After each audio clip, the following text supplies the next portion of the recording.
Okay, this is a very important video that if you're patient enough and smart enough to understand, you're going to understand it, but you have to be cautious and you have to listen very carefully. So, assimilation is one of the most important things that I've managed to perceive in my entire life. Now, assimilation, as you may know or not, assimilation is when you go into a new environment and you start adapting things that other people have. You start adapting to other mechanisms, other cultures, other ideologies, other ways of thinking, other habits, all those things. When you go into a new environment, new culture, you start assimilating to other people. So this is one of the most important things that I think is super duper duper important in your life, and it's probably one of the best tips that anyone could possibly give you, because I've seen this so much. Assimilation is so important. This is why it is important to be as strong as possible, to have a strong character.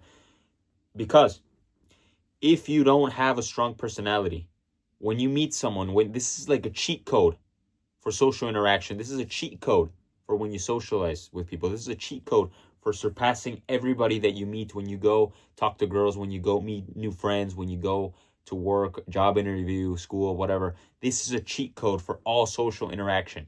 It's all about assimilation. This is perhaps one of the greatest tips of all time in order to network, to socialize, every single thing. It all comes down to this.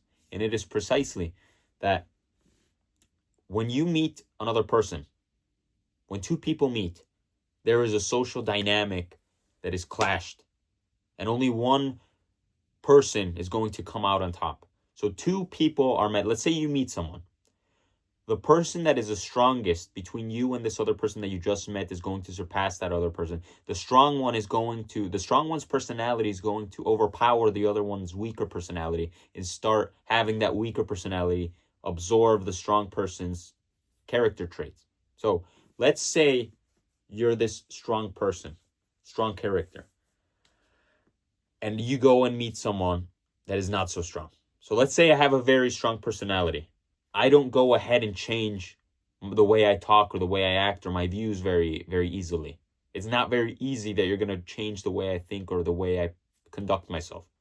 So let's say, because I am grounded on something important, I'm grounded on logic, I'm grounded on faith, I'm grounded on the way my life experiences, a lot of things. So let's say I go and meet someone that has no purpose in life and has no reason on why they do things and has no purpose on the way they live their lives. They just do shit because they do. They're like a feather in the wind. They just go, life pushing them around, whatever. If I meet someone like that has no purpose, that just does things just because, they have no idea why they do things. If I meet someone like that, they're going to start absorbing my personalities. They're going to start copying my traits because my personality is going to be so strong. It's going to be like a magnet. It's going to start sucking in his personality, and eventually he's going to become like me. That's why it's very important that you have to be different to everyone else and you have to be superior to everyone else. Because if I were a weak person, I would go around my life going and finding people that are stronger than me and have more character, and I would end up copying them, which it could be a good thing, it could be a bad thing. It depends on the way you put it. But usually it's a good thing because you end up absorbing things from people that are stronger than you. That is why, even if you seem like a fucking weakling, even if you seem like a person that's a loser, that has nothing going for him, and you meet someone that's... I've met people that were jacked, super jacked. And guess what happened? They ended up absorbing my personality. Why? Because I have more money than them, because I'm more successful than them, because I'm doing more things, I'm more articulate, I have better ideologies that are grounded on logic and faith, I have more things that are stronger, grounded in more impactful things than them. Maybe they have muscle, but their mind, their character isn't as strong. So when they go and meet me, they start absorbing my personality. They start absorbing the things that I do. So that's one of the most important things. Assimilation is the key to all social interaction. If you go ahead and you're a strong person that doesn't fold very easily, and you don't go ahead and do what other people are telling you to do, and it's very difficult for you to start assimilating and absorbing other people's personalities, it's going to be very easy for you to have other people's personalities start imitating you. That's how it works. It's very easy to do, but you have to curate a lot of abilities. You have to make more money. You have to make more muscle. You have to have discipline. You have to have an ideology, a set of ideologies and beliefs that are grounded on something important. If you go ahead and live your life the way you want to live it, you have to base it on something powerful. You can't just base it on, half-assed, like, I just do this just cause, oops. No, you have to base it on something important. You have to go like, I'm going ahead and doing this because this is my religion. This is my belief. I'm going ahead and doing this because this is one of the tenets of my purpose of life, because I'm trying to make a lot of money and be successful. This is why I do this. I've seen situations like that. You wouldn't believe it. I've seen situations where skinny guy, 120 pounds. There's another dude that's 300 pounds.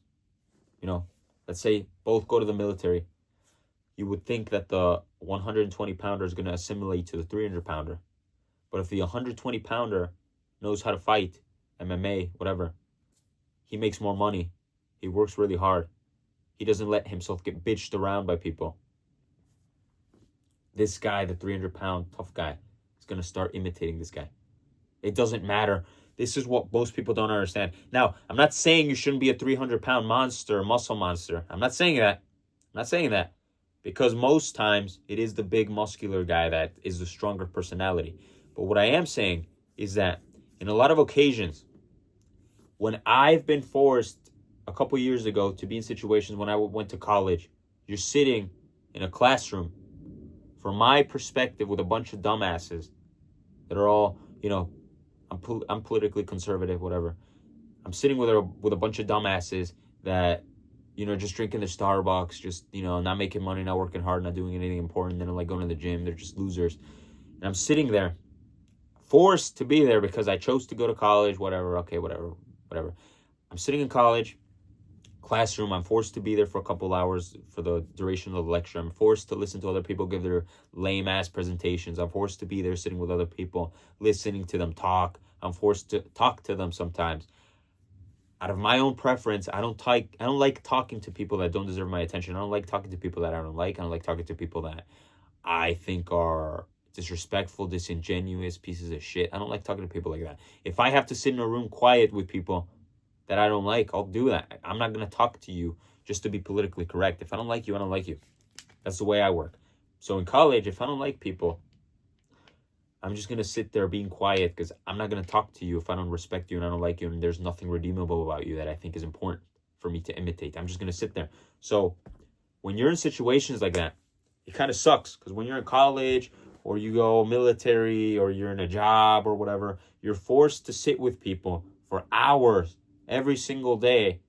And if you're quiet because you don't like these people, you're going to end up assimilating to what they're doing, because they're going to be the stronger personality in that situation. So that's the problem. So you're kind of forced to either don't talk to them because you don't like them because they're pieces of shit, but you're going to end up assimilating to them, or you have them assimilate to you, but you're going to have to talk to them. And you're going to deal with a bunch of liberals, a bunch of guys that, they don't have your same ideologies, whatever. You're going to have to convince them to like you. It's kind of difficult, but in the best case scenario, if you truly go into any one of these situations, work, gym, school, military, whatever, and you're dealing with people, even people that are more jacked than you, people that seemingly look better than you, whatever, because even then, you can have them assimilate to you. There's people that still operate like we're in elementary. There's still, in elementary, you probably recall, people wanted to be friends with the fastest guy. People wanted to be friends with the tallest guy, the popular kid, whatever.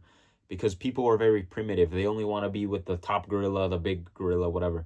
But, so if you're in the military or school or whatever, and maybe people don't know it yet because you haven't talked to you.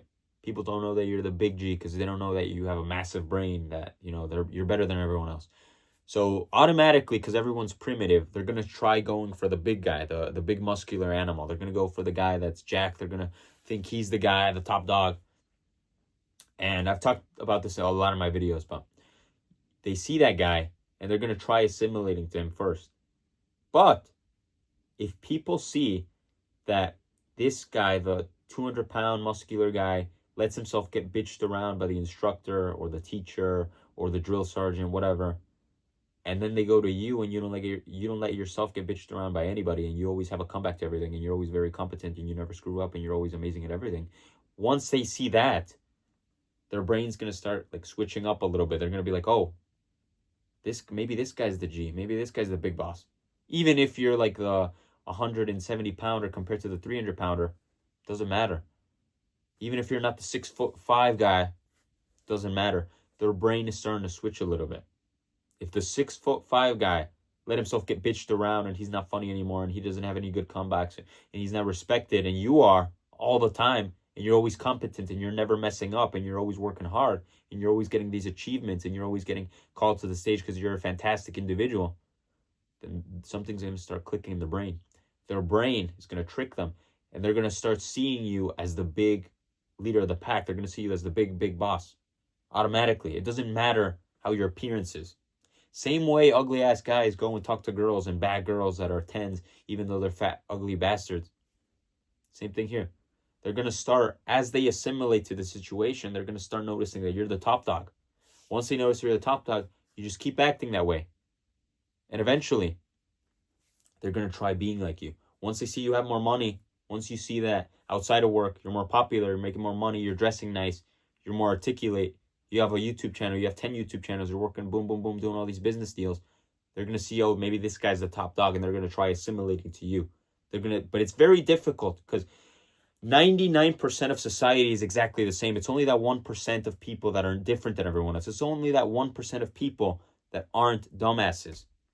I'm part of that 1% where if I walk into a room with 100 people or 99 people, I'm the only one that's different. So it's going to be a hell of a challenge for me to have everybody assimilate to me. Now, at the grand scheme of everything, I don't give two fucks if everybody else, the 99% of people, try imitating me. I don't give a shit. But this is all a mastery of trying to not getting me to assimilate to them. Because that's one of the worst things I never want to happen. I don't want to stay quiet either and have myself, my personality, start assimilating to other people that are weebs and morons and losers. I don't want to do that. So, ends all, be all. You have to ultimately still keep talking, and even with people you don't like sometimes, because you have to get them to assimilate to you. It's a battle for assimilation. It's a battle for assimilation. It's like evolution. It's like you're trying to get other people to succumb to you, survival of the fittest. You're trying to get your spirit, your mind, your personality to defeat everyone else's. That's the name of the game. Assimilation.